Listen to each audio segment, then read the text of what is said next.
You know, when you hear about a 14th century mystic's guide to the soul, you might think, how on earth is that relevant today? It sounds so ancient, so complex. But we're about to dive into one of the most incredible spiritual texts from the Middle Ages, the Dialogue of Divine Providence by Catherine of Siena. And I think you'll be surprised. So let's unpack its powerful ideas and see what they can teach us about our own inner lives. And we're going straight to the source here. This isn't just some modern take. We're looking at the ideas right from this amazing text, a book that people have been reading and thinking about for over 600 years. And you'll see, its core concepts are actually laid out in a way that's, well, really visual and structured. So what makes this book so different? Well, it's not a lecture, and it's not a sermon. It's actually written as a conversation, a really intimate, direct dialogue between a human soul, who's basically standing in for all of us, and the voice of God. This whole setup makes some really deep theology feel incredibly personal and way more accessible. Okay, so here's our game plan. First, we'll touch on the unique structure of the dialogue itself. Then, we're going to get into two huge metaphors, the Tree of Virtues and the Circle of Humility. After that, we'll see how you actually put these ideas into practice, and we'll wrap up with the ultimate goal, this idea of redemption and the pretty radical freedom that comes along with it.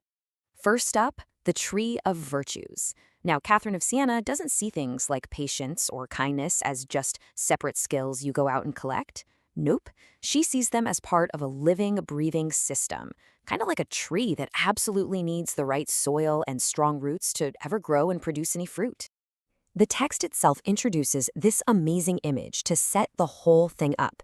It asks us to picture a tree growing right in the middle of a circle. And this isn't just some nice poetry, you guys. This is the actual blueprint for the soul that she's laying out for us. So here's the breakdown of how it works. The whole tree is planted in the soil of humility. From that soil, the root of self-knowledge has to grow. The trunk, the thing that gives the tree its whole structure, is discretion.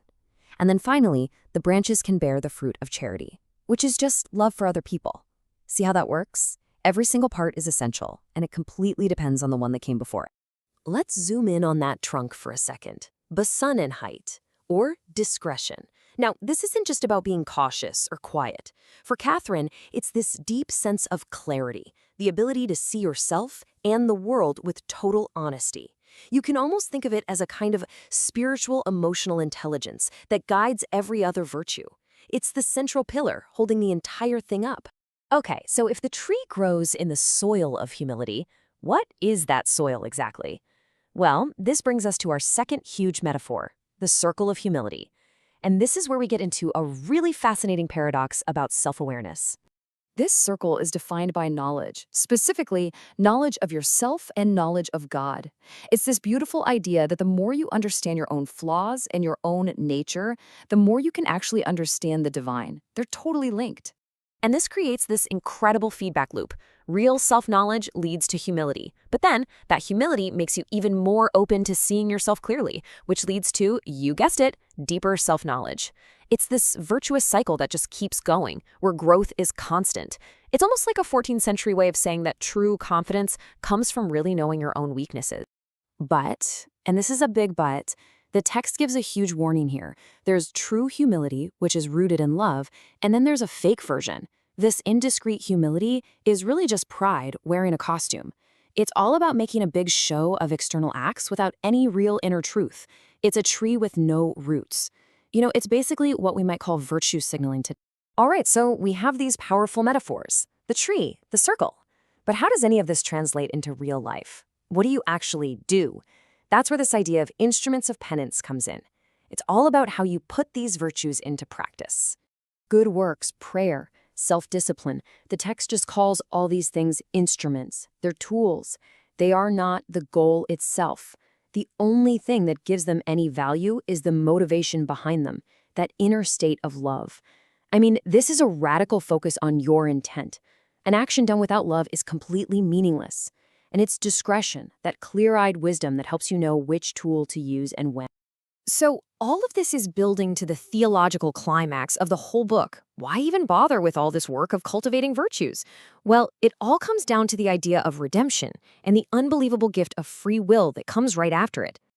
So, according to the dialogue, the bridge between humanity and God was essentially broken by what the text calls original sin. Think of it as a kind of deep separation from the divine. And that bridge gets repaired through the sacrifice of Christ. This act is said to cleanse the soul and get rid of the junk that stops it from really connecting with God and growing those virtues. And this leads to a pretty wild conclusion. The redeemed soul is set completely free. And the freedom being described here is just absolute. The text says that nothing, no demon, no outside force, nothing can make you choose wrong. Every single choice, good or bad, is 100% your own. So we end on this massive question, one that echoes from the 14th century right into our world today.